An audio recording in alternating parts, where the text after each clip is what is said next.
Amigos de todo el país, tengan ustedes muy buenas noches y en este domingo nos convoca algo muy importante sucedido hace 10 años en nuestro país, la Agenda de Octubre.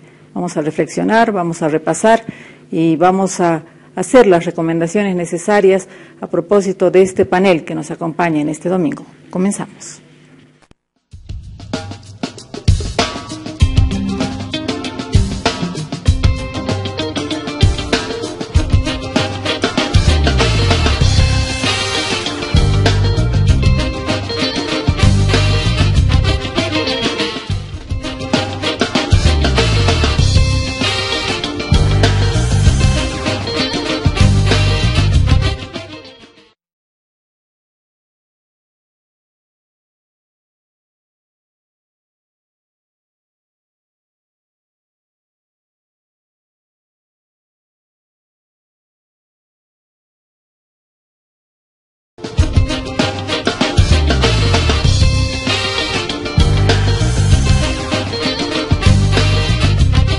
Muy bien, estamos en esta noche de domingo y siempre, como ya es costumbre, analizando los temas vigentes, los temas de actualidad y de coyuntura, por supuesto. Y en esta oportunidad nos hemos dado cita para hablar sobre este 17 de octubre que dio por resultado a esta agenda que supuestamente los bolivianos deberíamos haber seguido y que en alguna medida seguramente sí se ha cumplido y en otra no. Vamos a conversar en esta noche con Mirko Orgaz. Mirko, buenas noches, gusto de tenerlo acá, y con el señor Carlos Arce también, que nos acompaña en esta noche, y esperamos que por lo menos para el último bloque llegue nuestro amigo Roberto de la Cruz, que también lo hemos convocado, porque él ha tenido una experiencia vívida en lo que significa la Agenda de Octubre. Comenzando, Mirko, con lo que ha pasado, pese a que todo el pueblo boliviano conoce a profundidad lo que ha sucedido el 17 de octubre, hasta el 17 de octubre, cuando ya salía del país Gonzalo Sánchez de Lozada, hacer una pequeña referencia, un pequeño recuento de los hechos. Buenas noches a todos tus televidentes. La Agenda de Octubre es el resultado de un conjunto de movilizaciones de la nación boliviana alrededor de los hidrocarburos. Podríamos decir que el tiempo más próximo al 17 de octubre del año 2003 es el conjunto de movilizaciones que se vienen desarrollando desde el año 2000, que tienen sus máximas expresiones en la Guerra del Agua, las movilizaciones de agosto-septiembre del Malcu, movilizaciones étnicas nacionales, y el epítome es el 17 de octubre o la Guerra del Gas de octubre del año 2003. Hay una crisis del Estado, del sistema político, de la partidocracia, y hay un resurgimiento de lo que es la dinámica popular o nacional popular, podríamos decir de alguna manera, que va articulando un bloque histórico en defensa de los recursos naturales que en ese momento están pretendiendo ser entregados a las transnacionales en ese proyecto que se denomina el Proyecto Pacific LNG. Básicamente el pueblo boliviano pide participación, definir el destino de los recursos naturales. La respuesta del Estado neoliberal, con Sánchez de Lozada en su segundo periodo, es la disuasión, pero fundamentalmente la postergación de la participación de la nación boliviana en este tema. Eso va creando todo un conjunto de movilizaciones. En ese año se realizan las movilizaciones de Febrero Negro, 32 muertos por un impuestazo. Además que es un Estado neoliberal que tiene un déficit económico terrible, crónico, se está haciendo prestar el Estado de organismos financieros internacionales para poder pagar el gasto corriente, y por tanto la primera medida de Sánchez Lozada es apretar los bolsillos de los ciudadanos para recuperar 140 millones de dólares. 140 millones de dólares en perspectivas no son nada, pero para aquel momento eran básicos para sanear un déficit crónico del Estado neoliberal que pretende solucionar su crisis hurgando el bolsillo. 32 muertos. Y luego viene ya el conjunto de movilizaciones, que básicamente empiezan en Guarizata. Es septiembre-octubre, 6 muertos. Viene una movilización desde Caracollo los primeros días de septiembre, encabezado precisamente por Roberto de la Cruz, Felipe Quispe. Una huelga en el Alto, y viene la respuesta del Estado neoliberal intermediario del saqueo de nuestros recursos naturales, que es la típica que se da a lo largo de nuestra historia, la masacre. quiero llegar a decir que en octubre, esos días con la masacre, hay todo un plan premeditado de Sánchez de Lozada de aplicar la gramática represiva. Hay un conjunto de dispositivos que se van estableciendo legalmente para darle a las Fuerzas Armadas control sobre las manifestaciones, sobre las movilizaciones, y eso es lo que vamos a empezar a vivir los bolivianos a partir de septiembre, octubre, sobre todo esa fecha aciaga.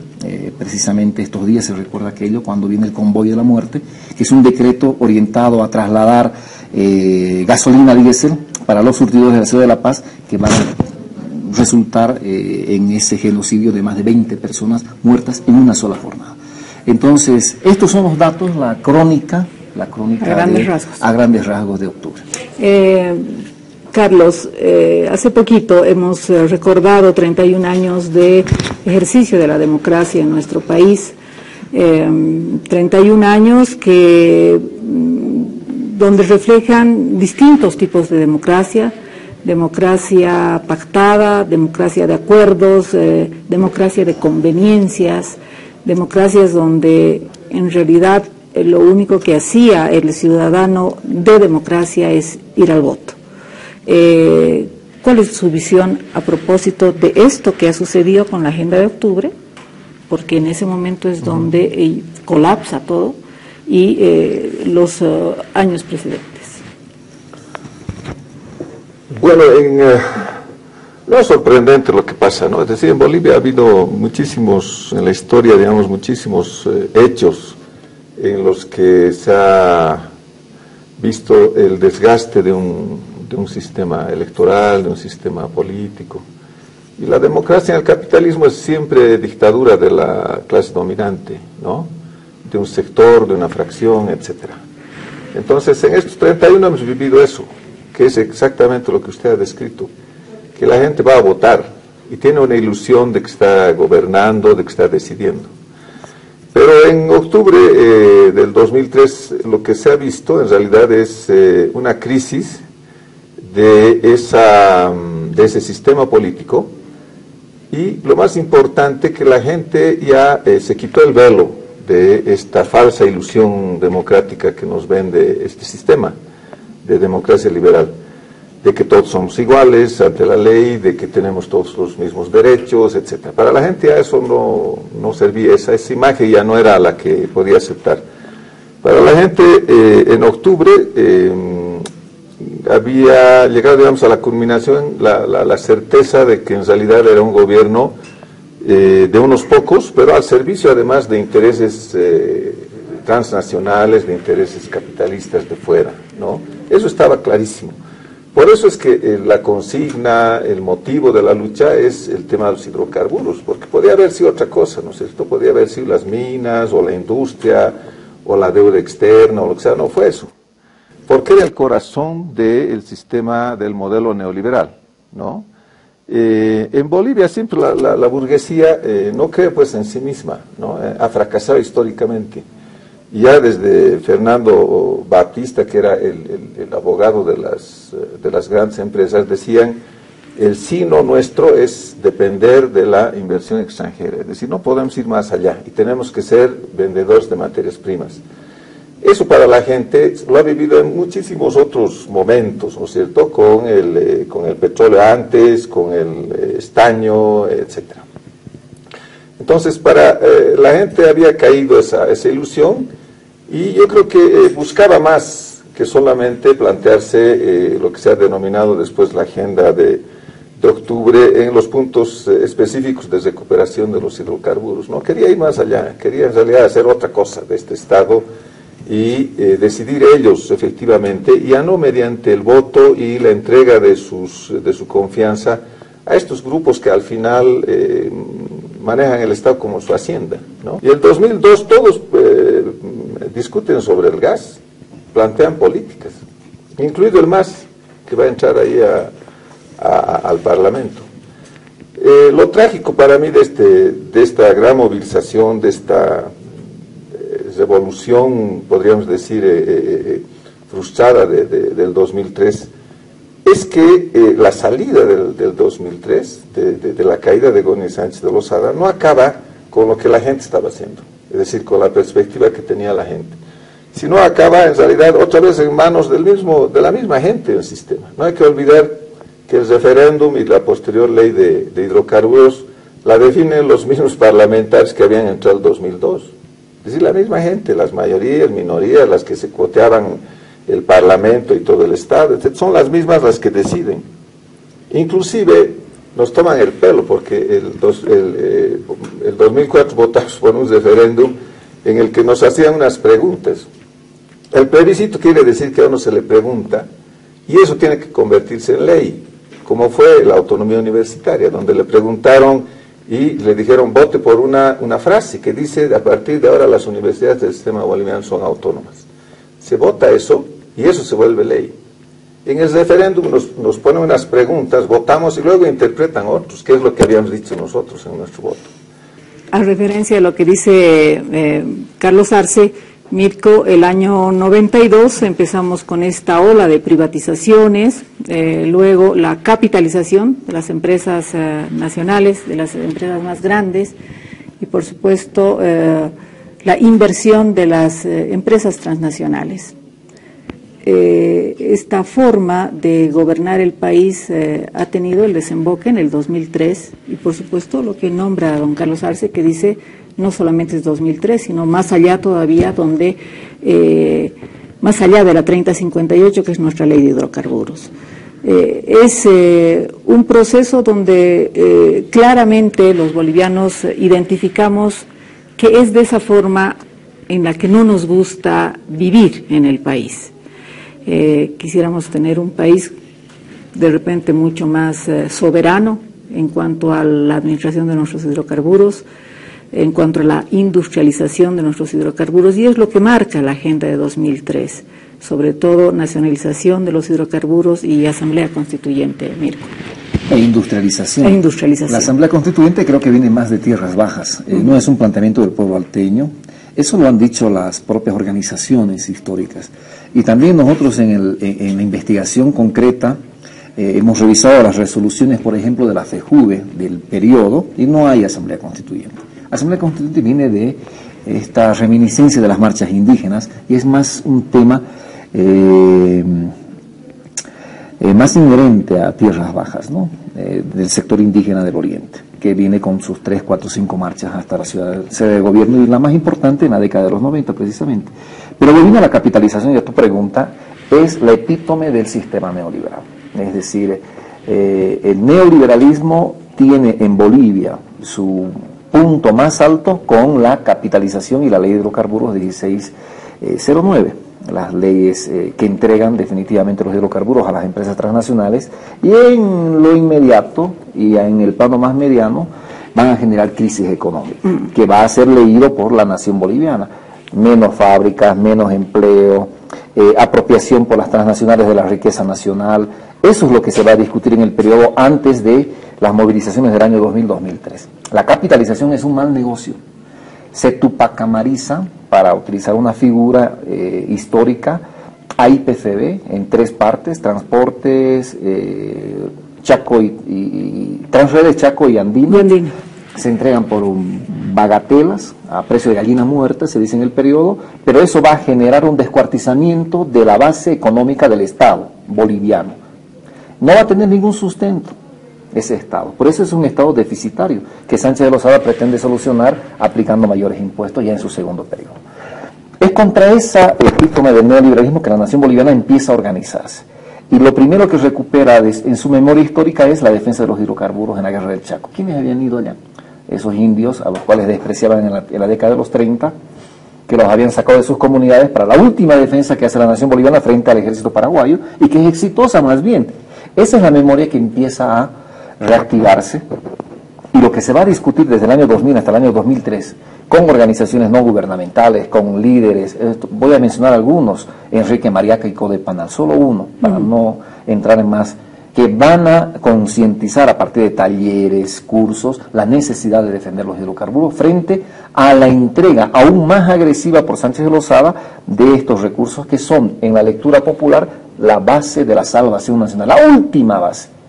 Es interesante lo que pasa en el periodo, porque dicen los alteños, Los hidrocarburos son nuestra última esperanza para salir de nuestro subdesarrollo. Y de ahí viene la tesis gas para los bolivianos.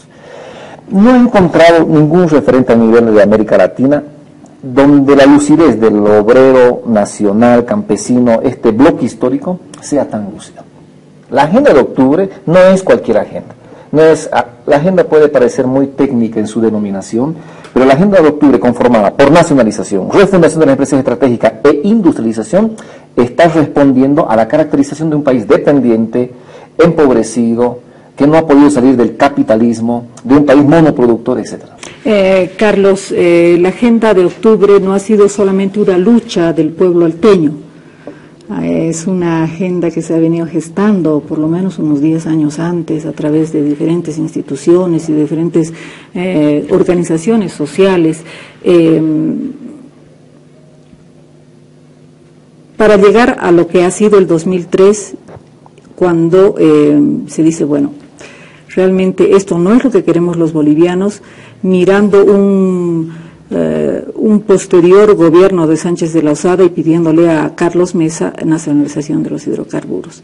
De alguna manera u otra, esta ley 3058 ha cumplido su objetivo de la nacionalización. No, lastimosamente, porque, como le decía, esta ley ha sido hecha por un poder que todavía estaba, digamos, reinante ahí en el Parlamento, eran los mismos partidos, etcétera, y tenían que defender pues esos intereses para los que habían trabajado tan denodadamente 20 años. Entonces, la ley distorsiona lo que se planteó como nacionalización. En la nacionalización tenemos ya varios antecedentes en Bolivia, y han sido nacionalizaciones que han acabado muy pronto, otra vez en manos de las empresas transnacionales, en el caso del petróleo del 37, el caso del petróleo del 69, el caso de la minería del 52, etcétera. Poco a poco se vuelven a abrir las leyes, se abren las puertas a la inversión extranjera y acaban siendo lo que eran antes, ¿no? Entonces, lo que se plantea ahí es, en la discusión sobre la nacionalización, habían diferentes posturas, el 2003, pero se plantea una cosa muy, muy clara, que debería ser expropiación de las empresas, es decir, expulsarlas del país. Lo que significaba que debería el Estado tener el monopolio de la producción, de la distribución, de la comercialización, etcétera, es decir, controlar el Estado todo ese sector. Pero además se planteaba que con esos antecedentes históricos, esas experiencias anteriores frustrantes, debería el Estado avanzar en otros sectores económicos para que no se ahogue una empresa estatal aislada, como sucedió con otras empresas. Entonces, eso se ha distorsionado en la discusión en el Parlamento, y en el Parlamento ha acabado discutiéndose el 50-50, es decir, eso era lo más radical que podían plantear los parlamentarios, y fue a lo que se sumó el MAS. El MAS planteó 50-50 en el Parlamento, y lo que se discutió cuando no quiso promulgar Carlos Mesa la ley, fue al final si 32 era impuesto o el 32 era regalía, se liquidaba como impuesto. Es decir, una discusión bizantina sobre si eso se podía o no acreditar afuera, etc. Pero era el retorno ¿a dónde? A la ley de Paz Zamora, ¿no? A la ley del 91 que fue aprobada y que mantenía ese 50-50 con diferentes impuestos. Entonces no se planteó nacionalización como la gente estaba planteándose, como estaba demandando la nacionalización. Ahora, ¿en qué hemos acabado? En una ley que efectivamente hace un cambio, no digo que no es importante, efectivamente los datos lo dicen, teníamos 250 millones de ingresos por renta estatal y hoy tendremos más de 2.000, pero el tema central es quién dirige ese sistema, este sector. Y el que dirige no es el que tiene el título de propiedad en el papel, ¿no? Es igual que alguien que tiene el título en el papel pero no puede alquilar su casa, ¿no es cierto? Está impedido de hacer uso, de usufructuar eso. Bueno, en el caso nuestro sucede algo parecido. Hemos recuperado esa propiedad, etcétera, somos ahora supuestamente soberanos, pero en realidad no se ha expropiado a estas empresas. A las dos empresas que eran capitalizadas, Chaco y Andina, se les ha comprado las acciones. Y las otras empresas, Transredes, la empresa de transporte, ¿no? Además la otra, la CLHB, etcétera, se les ha comprado ya a un precio mayor, incluso las refinerías, ¿no? Pagando más de lo que en realidad valían, ¿no es cierto?, antes. Entonces, la realidad hoy es que las empresas transnacionales controlan el 80% de la producción en Bolivia. Luego de la pausa vamos a estar compartiendo también ya con Roberto de la Cruz, que se encuentra aquí en nuestros estudios.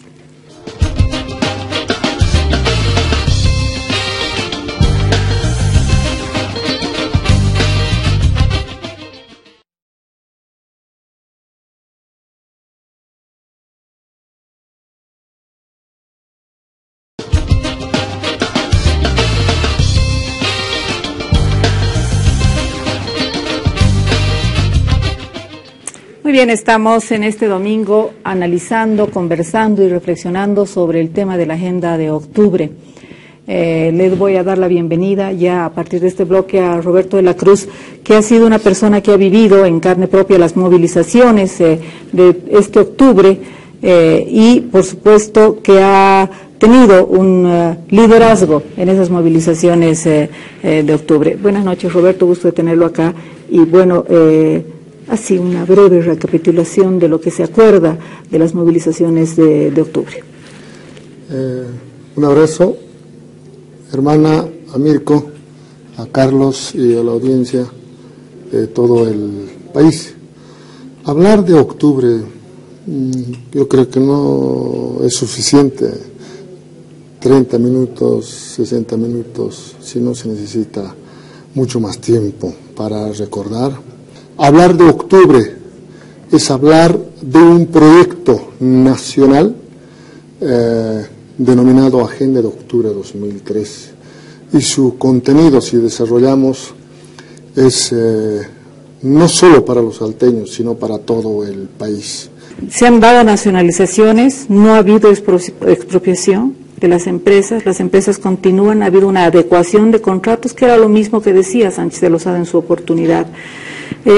Sería que otra vez estamos en el proceso de otra vez adecuando también a lo que pasaba, a lo que ha pasado el año 37, el año 69, con estas otras nacionalizaciones.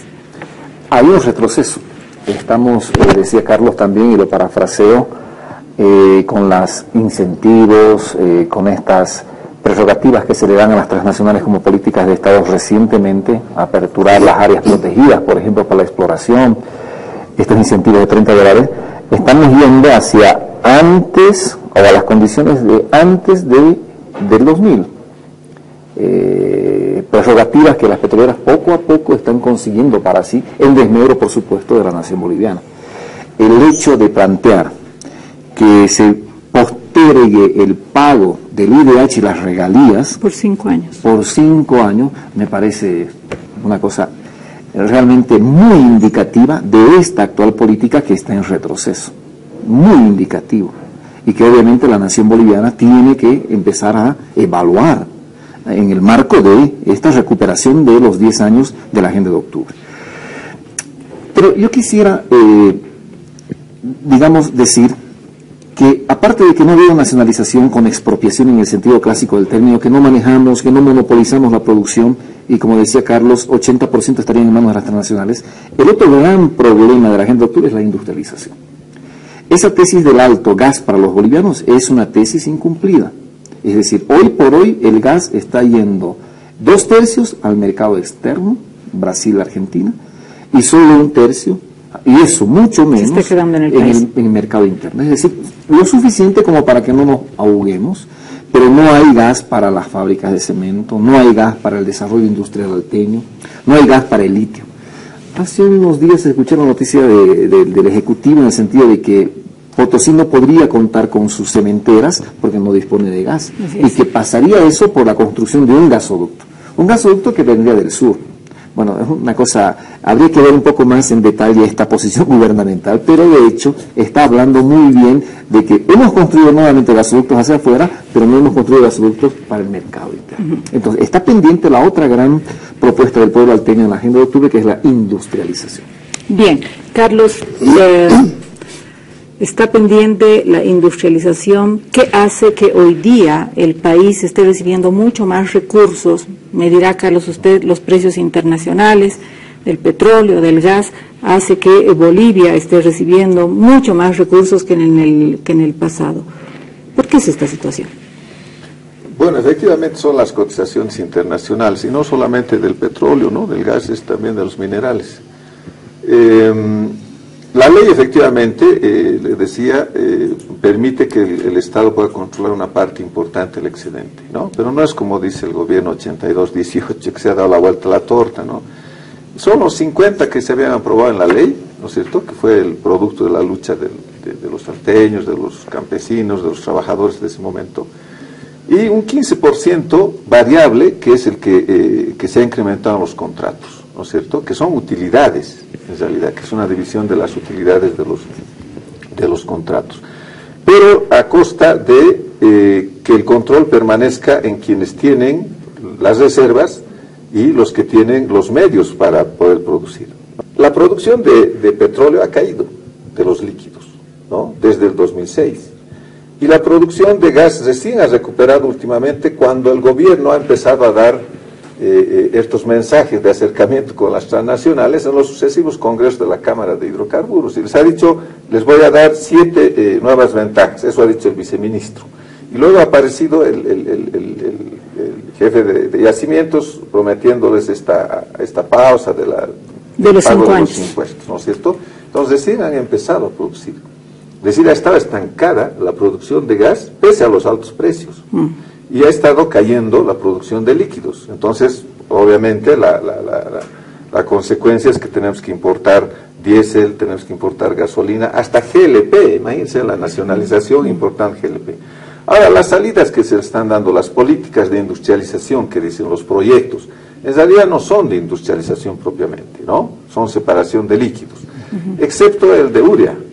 Ahora, es un proyecto que no sabemos en realidad si va a ser competitivo, porque está hecho o va a ser construido en el Chapare, exactamente donde no debía haber sido hecho. Es decir, lo correcto era que sea lo más cercano a la frontera, si es que es un mercado externo. Pero lo terrible es, lo que señalaba Mirko, que no ha cambiado esa política, que era la que se planteó en el neoliberalismo, en los anteriores gobiernos, de hacer, monetizar, vender aceleradamente las reservas, ¿no? Y ni siquiera recuperarlas o restituirlas. ¿Y para qué? Para el mercado externo. Entonces la gente no está gozando. Yo creo que en el Alto hay muchísima gente que no tiene acceso al gas, por el que había luchado. Y en el país en general es eso, ¿no? Caipipendi, recuerdo el año pasado, ha hecho una gran movilización, porque ellos tienen gran parte del gas, es decir, está bajo tierra ahí en esa zona, y sin embargo tenían como 1000 conexiones en toda la provincia de gas, ¿no? Ellos tienen que esperar que pase ahí el camión gasero, etcétera. Es decir, se ha mantenido nomás la orientación de esa política, ¿no? Entonces, sí se puede capturar más excedentes, pero el tema es además a dónde vamos a dirigir esos excedentes, ¿no? Se debería revisar esta política que se tiene con el tema de las transnacionales que siguen en el país, es decir, deberíamos ajustar un poco más, apretar un poco más, tratar de volver a lo que se había planteado en la agenda de octubre. Yo creo que sí, en realidad no solo apretarles, sino que despedirlas, ¿no? Como son nuestras empleadas, dice el gobierno, hay que despedirlas. Yo creo que debería hacerse cargo el Estado. ¿Y las inversiones? ¿No es cierto? Pero las inversiones, fíjese, ¿cuánto han invertido las petroleras para seguir ganando lo que están ganando en estos años? Muy poco, solo para desarrollo, no para exploración. Ahora, en el plan del 2013, el que más aporta para la exploración es el Estado. Es decir, el Estado va a recuperar nuevamente, buscar reservas para que nuevamente sean las empresas petroleras las que ven. Es decir, hay posibilidades de dirigir una parte de la importante de estas inversiones a los sectores extractivos, como minería, como hidrocarburos. Lo que pasa es que, haciendo cuentas, hay muchísimos proyectos, programas, etcétera, donde gasta el Estado, que no son tan importantes como estos, ¿no es cierto?, como la inversión en la industrialización, en el desarrollo de estos sectores. 2.000 millones, de los cuales aparentemente casi 1.000 creo que se van en la subvención de los hidrocarburos. Hablaremos sin pelos en la lengua. A ver. Mire, yo me acuerdo perfectamente. Primero, hay que establecer, hemos nacionalizado los hidrocarburos, eso. Miente, algo queda. Y la gente está creyendo que hemos nacionalizado. La entrega de las a manos de transnacionales de nuestros pozos petroleros, campos petroleros, era ilegal. No había una relación jurídica entre el Estado boliviano y las petroleras transnacionales. Esa ha sido admitido por la justicia boliviana. Ya estaban saliendo las notificaciones, después de la expulsión de Gonzalo Sánchez Lozada, a una demanda que hicimos, Roberto Lacruz, Jaime Solares, Alberto Costa Obregón, etcétera, etcétera. ¿Y por qué? Porque no había autorización, Carlos Mirko, del Congreso para avalar esos petrocontratos. Y al no tener una relación ya jurídica legal, eran truchos los contratos que han hecho los anteriores gobiernos. Ahora el gobierno de Evo, al haber renovado simplemente, adecuado esos contratos con las mismas petroleras transnacionales, mira, imagínense, ha hecho legalizar con el Congreso, hoy llamado Asamblea Legislativa Plurinacional. Ahora sí, la expulsamos a las petroleras transnacionales, nos van a pedir ya una indemnización. ¿Por qué? Porque ya son legales la entrega.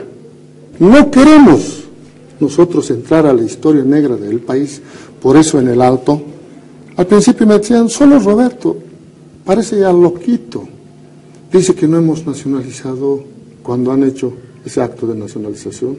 No, nosotros habíamos informado esta verdad. Y posteriormente ahora ha tomado cuerpo y en el Alto, desde las bases, no estoy hablando de los dirigentes, desde las bases la posición ya es diferente. Por eso piden el cumplimiento de la agenda de octubre, porque la agenda de octubre, compañera Mirko, Carlos, ustedes como analistas, como técnicos tienen que saber, tiene contenido nacional. Primero, ¿cuál es? Nacionalización de los hidrocarburos, expulsión de las petroleras transnacionales. Segundo, es industrialización de los hidrocarburos en el territorio nacional. ¿Hemos industrializado? Están intentando. Simplemente hay separación de líquido que han hecho, a eso lo llaman industrialización, no. Tercer aspecto era liquidar el 21060. Simbólicamente sí, pero hoy más que nunca en la oferta y la demanda sigue vigente. Está administrando el gobierno de Evo Morales. Posteriormente era la reactivación del aparato productivo y finalmente justicia, que es encarcelar a los autores intelectuales y materiales de una masacre de octubre.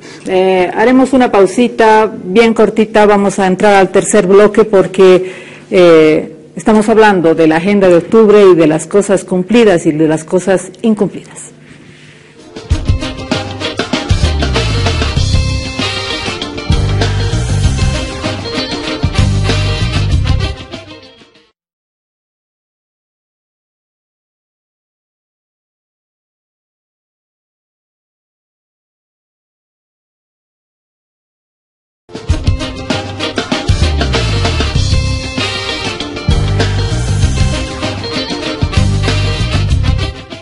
Muy bien, estamos hablando de la agenda de octubre. Mirko, deberíamos mantener la agenda de octubre como un norte en nuestro país para continuar en esa labor que aparentemente no es fácil, es un proceso, que no es una agenda que se puede cumplir en 5 años, en 6 años. Es decir, deberíamos todavía mantener esa agenda de octubre como un norte en nuestro quehacer. Definitivamente. Por el hecho de que es el antídoto al problema estructural del país. Su dependencia, extractivismo, nacionalización, control, soberanía sobre la producción, eso es lo que estamos diciendo en el fondo. condición sobre la cual no se puede tener justicia, tener desarrollo social, imprescindible. Control sobre la producción significa la nacionalización. Por tanto, esta agenda de octubre, lúcidamente construida con la sangre y la voluntad política del pueblo alteño, debe seguir siendo el norte. Mucho más si no se la ha cumplido mínimamente, mucho más. Pero hay algo que es esencial. En este momento el mundo se está disputando cada vez más las fuentes energéticas. Ahí están las guerras en Libia, ahí está la guerra en Siria por la construcción de un gasoducto que perjudica a unos determinados países como Arabia y beneficia a otros como Irán. Está el tema de Pemex. En Pemex, el planteamiento central de Enrique Peña Nieto es la privatización de Pemex, esa empresa que fue creada por Lázaro Cárdenas el año 38. En ese contexto donde el mundo se está disputando las fuentes de recursos energéticos, en Bolivia es capital volver a la nacionalización. Primero porque no las necesitamos a las petroleras, segundo porque eso que llaman inversiones no son algo que no lo podamos hacer como Estado, tercero porque la transferencia tecnológica es cero. Bolivia ha desarrollado conocimientos sobre la industria petrolera, tanto que fuimos capaces de desarrollar los principales campos que hoy por hoy están en producción, llámese San Alberto, llámese Margarita con YPFB. Y tercero, fundamentalmente, porque ese es el capital de la nación boliviana. Lo único que tenemos en Bolivia no es conocimiento, desarrollo tecnológico, no son industrias, son recursos naturales. Sus minerales que hoy por hoy están siendo depredados por la actual política minera. Entonces, a mí me parece fundamental, creo que la agenda de octubre es el norte aún y debe ser el norte de la nación boliviana. Carlos, la agenda de octubre es un proceso, no se puede hacer de la noche a la mañana, evidentemente, no es un proceso corto. El gobierno se está planteando también habilitar, digamos así, las áreas protegidas para este propósito. El 2019 tenemos que volver a hacer un contrato con Brasil. El Brasil ha manifestado que está muy interesado en nuestro gas. A menor precio, ¿no? Esa es la limitante, digamos, de esto. ¿Cuál es su recomendación? Bueno, yo creo que hay que retomar esa agenda, pero no como objetivo, como meta. Yo creo que habría que retomarla como el inicio de retomar ese ascenso revolucionario que se había dado desde antes del 2003. Porque la agenda de octubre efectivamente se planteó ese tema. Pero hay un tema que yo creo que no se trató suficientemente, que era el tema político, es decir, el tema del Estado. Los otros sectores, el sector indígena que había planteado la Asamblea Constituyente, planteó un nuevo tipo de Estado que los incluye, etcétera, pero confió pues en el mismo sistema liberal. Y eso es lo que ha acabado siendo, ¿no es cierto? Una Asamblea Constituyente que ha escrito una Constitución que ha sido negociada con la derecha para efectos políticos el 2009, es decir, totalmente recortada en sus derechos y escrita por los técnicos en realidad que asesoraban a los movimientos indígenas, populares, etcétera, ¿no? Es decir, no expresa ese interés. Ese plano político yo creo que es el que falta, ¿no? El plantearse cuál es el objetivo, más allá de la expropiación, de la nacionalización completa en los sectores centrales de la economía, etcétera, sino que Estado. Y esa es una lucha política. Y en eso yo creo que un tema central ahora es recuperar la independencia política de esos sectores sociales que habían hecho eso, que habían dado esos pasos, ¿no? Que habían llevado y habían protagonizado la guerra del gas. Yo quiero hacerles recuerdo a Carlos, en octubre de 2003, yo por lo menos con 200 personas iniciamos la marcha por el gas de Caracol, cuando no quería ni siquiera mi cuerpo ejecutivo de la COR. Pero cuando en medio camino he convocamos a miles de todo lado, ¿no? Entonces, es difícil, pero nunca es imposible, Carlos. Yo coincido con Mirko, con Carlos también cuando dice de nacionalizar.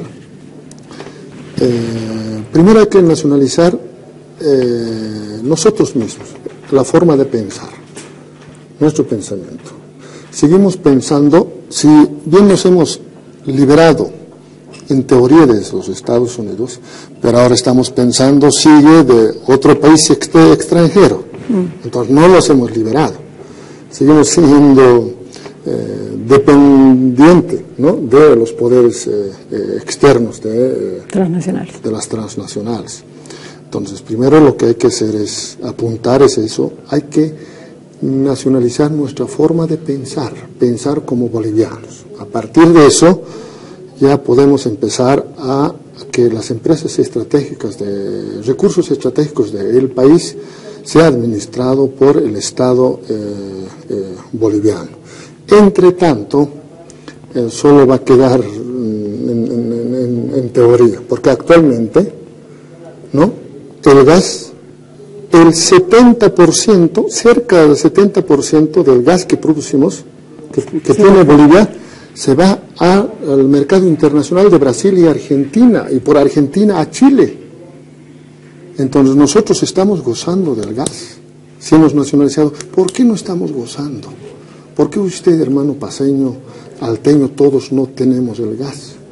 Si se malogra alguna cañería de exportación, inmediatamente soluciona, pero con esa misma energía solucionan nuestros problemas, nuestras demandas del gas, el gobierno boliviano.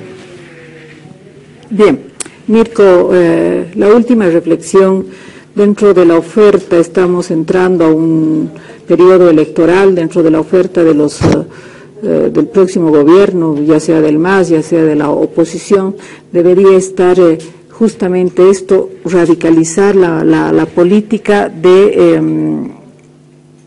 que se tiene respecto a la exportación de gas y suspender la subvención a los hidrocarburos. ¿Cómo lo vería? Primero que los partidos políticos, tanto oficialistas como de la oposición, no discuten los temas esenciales del país.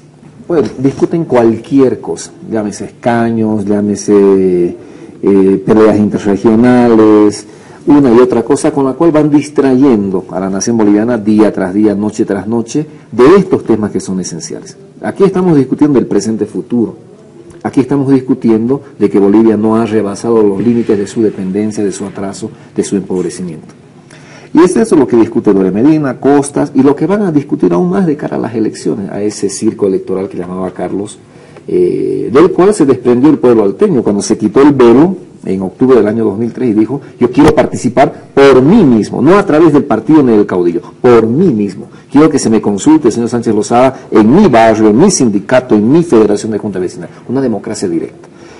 Entonces, no se está discutiendo este tema, definitivamente, y obviamente los partidos, tanto de oposición como de oficialismo, nos van a llevar a un retroceso donde los recursos naturales nuestros no sirvan para nuestro desarrollo, sino sirvan para el Brasil, para la Argentina, sirvan para otros lados. Y eso es el tema de la minería también, que hay que anotarlo acá, ¿no? ¿Qué deberíamos discutir?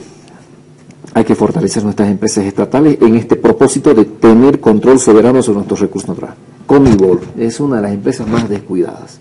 Están a punto incluso de hacerla desaparecer, crear otra empresa en sustitución de esta. YPFB no está explorando, lo hace de manera mínima, no es el YPFB que caracterizó su funcionamiento desde la década de los 50, 60, 70, cuando logró la autosuficiencia energética. No es el YPFB que nosotros quisiéramos como contrapeso aún de las empresas transnacionales. Es una empresa fiscalizadora aún, solo ve el tema de los contratos. El tema de la industrialización. Necesitamos construir gasoductos que lleven ese gas al desarrollo industrial. Estos son los temas esenciales que no van a discutir los partidos ni de oposición ni de oficialismo. ¿Qué pasó en octubre? No había líderes, caudillos. Fue el pueblo movilizado, no habían partidos, más bien los partidos eran los enemigos, y lo fundamental, había una conciencia lúcida sobre lo que se tenía que hacer en el momento, y además, ofrendar la vida por ese proyecto. ¿Por qué la gente salió a hacerse matar? Porque estaba convencida de que el gas era de los bolivianos. Por Dios, estaban matando desde el 21 de septiembre en Guarizata, pero la gente nunca le tuvo miedo. Salió a defender porque estaba convencida de que ahí se estaba jugando el destino. Pero fíjese, Lorena, y con esto podría redondear. Ese esfuerzo del pueblo alteño no ha sido en vano, para nada. Tenemos que sacarnos la mirada negativa, pesimista, exclusivamente, aunque tenemos que recordar y llorar a nuestros muertos. Yo les agradezco a ellos todos los días a esas personas que sacrificaron su vida. Porque yo estoy acá gracias a ellos, pero fundamentalmente por otra cosa. La actual estabilidad económica se debe a las movilizaciones del pueblo alteño del año 2003. Carlos, última reflexión. Y en la Fexpo Cruz, en el almuerzo con los empresarios, ya se ha delineado qué es lo importante en este proceso. Y es una suma de cosas, es decir, no solamente que se ha mantenido o se ha ido retrocediendo en el caso de hidrocarburos, que se ha mantenido la misma política en minería, etcétera, etcétera, sino también en agricultura, ¿no? Se les ha dado todo lo que han pedido los empresarios, ¿no? Se les ha condonado el tema del desbosque ilegal, la pausa de la función económico-social, etcétera, etcétera. Y el mismo vicepresidente les ha planteado, bueno, ahora lo que hay que hacer es extender la frontera agrícola. Entonces, esa agenda está marcada, y esa es una agenda con la que hay que ya tener bien claro que en realidad la derecha, como la conocíamos, está muerta, esa derecha del Oriente, etcétera, se ha sumado al caso, ¿no? Se ha sumado al caso porque ve que la mejor carta es el MAS. El MAS puede hacer lo que no hizo Goni o continuará haciendo, porque todavía la gente, ¿no? Mucha gente puede seguir creyendo en la ilusión de que va a cambiar algo con él. Como decía un amigo, en realidad el MAS ya le ha quitado hasta el programa electoral a la derecha y a Doria Medina, ¿no? ¿Por qué? Porque sí, pues ha planteado la Agenda 2025, que es exactamente la que debería haber planteado la derecha en ese momento. Entonces, yo creo que hay que enfrentar esa realidad, ¿no? Y eso es exactamente lo que va a permitir esa independencia política a la gente. No hay que olvidarse que a este pueblo hasta la belleza cansa. Al mundo andino hasta la belleza cansa. En el Alto, con DEPA, 3 gestiones. Fuera. Pepe Lucho Paredes, 2 gestiones.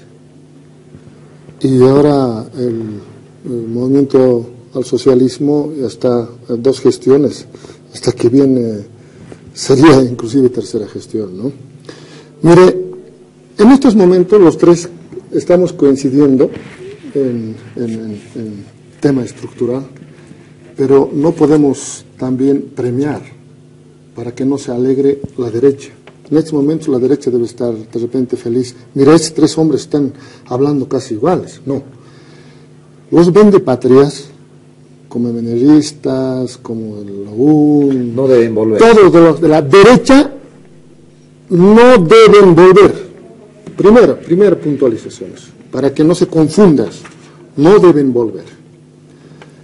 El gobierno de Evo Morales, hemos confiado para que transite por una ruta correcta, donde los muertos de octubre han mostrado, con su agenda, con su CREPE, se llama Agenda de Octubre de 2013. Estoy muy consciente de que hoy está encantado con el gobierno de Evo Morales, mañana pasado, a un mediano plazo, estoy seguro que la gente va a decir Agenda de Octubre de 2003, porque es la única solución, la única agenda que puede hacer cambios estructurales.